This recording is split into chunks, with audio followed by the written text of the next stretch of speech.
All right, so we're diving deep today into a match that on paper, might not look like a barn burner, but trust me, it was a real nail biter. Oh, yeah. This one had some serious stakes. We're talking about Crystal Palace going up against Ipswich Town. Two teams, right. Two teams that really, really needed a win. It's a Brit for a win, yeah. Because going into this match, can you believe this? They both had only one win in the entire Premier League season. Oof, that's rough.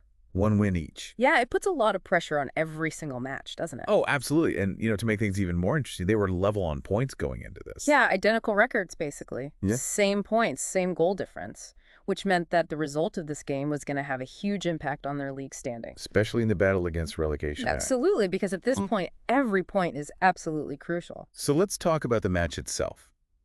First half, I got to say, it was a tense one. Yeah, it was cagey, wasn't Yeah. it? A lot of very careful play.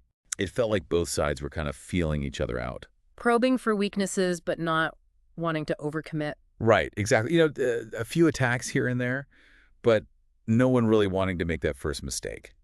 It's understandable, though, isn't it, when the stakes are that high? Yeah, and you got to remember, Palace had this really interesting stat going into this.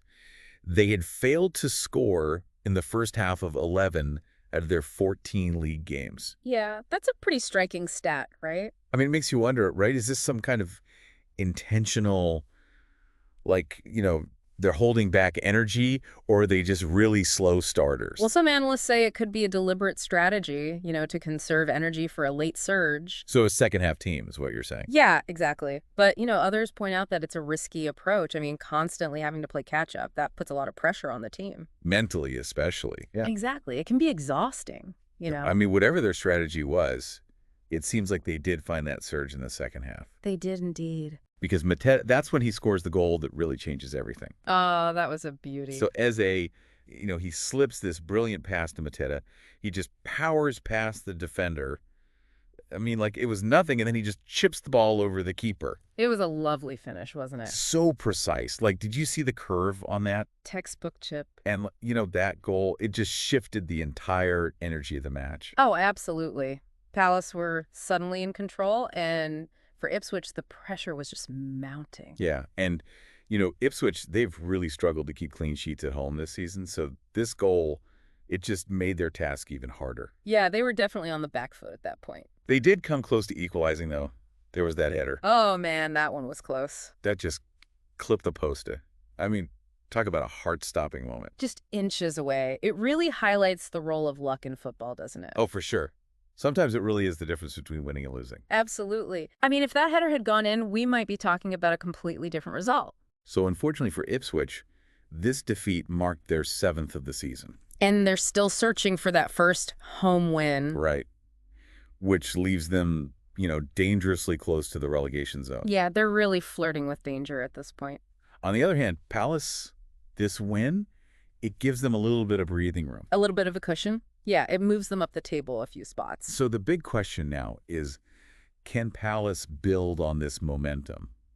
I mean, we've seen that they tend to come alive in the second half. Right. Are they a second-half team, or are they just postponing the inevitable? Exactly. Is this a sign of things to come, or are they just delaying the inevitable? Well, only time will tell, but, that's what makes the Premier League so unpredictable. That's why we love it, right? Exactly. You've got these unexpected heroes, these nail-biting finishes, these incredible stories that unfold throughout the season. And for both Palace and Ipswich, they're facing an uphill battle. Oh, yeah.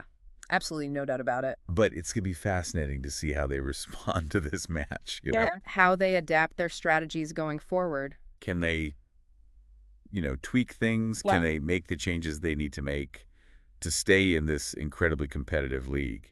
Because the Premier League is unforgiving, isn't it? It really is. There's no room for error. Especially at the bottom of the table. But you know what? While we're talking about Ipswich, they've had this real trouble at home. Yeah, winless at home. Do you think they need to do something drastic? Like a complete overhaul of their tactics? Or is it more about finding that mental edge? Right. Is it a tactical problem? Is it a psychological problem? That's the million-dollar question, isn't it? It is. And I think we're going to leave our listeners to ponder that one. Yeah, that's something to chew on for sure. So thanks for joining us on this deep dive, and we'll be back soon with more Premier League analysis. Always a pleasure. All right. Take care, everyone. See you next time.